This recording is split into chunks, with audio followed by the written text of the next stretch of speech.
Hey everybody, Tony Bickert here, truck camping golfer. Yep, stopped again at another of the many roadside historical markers, they're called. But I looked at the other side of this sign and it was blank, so you're only getting one side of the story here, as usual. This one, you can read it if you freeze it. I'll summarize it for you. It's about a guy being glorified for fighting in the Mexican War. Then, uh, protecting people from hostile Indians on this land here, which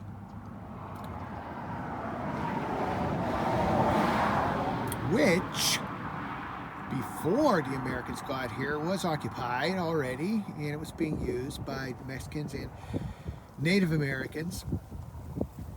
And critical race theory is basically being pushed by the white nationalists. Not basically, it is. They would like history to start, after they settled the place. And settle is a very controversial term. They took it over, and genocide even comes into the debate. But you won't see that on these signs. Should we know the both sides of this? That this land was already being used. It was occupied. These people who were marked as heroes, fine.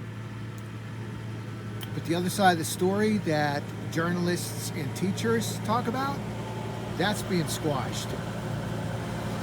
Attempted to be.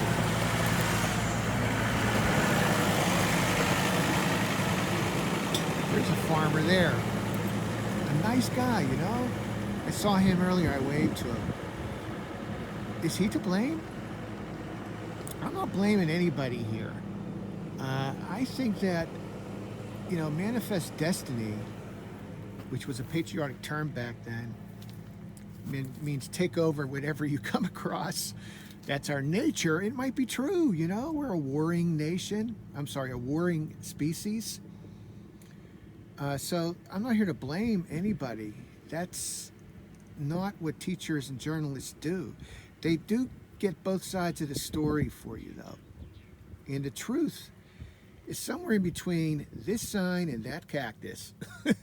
It's in between.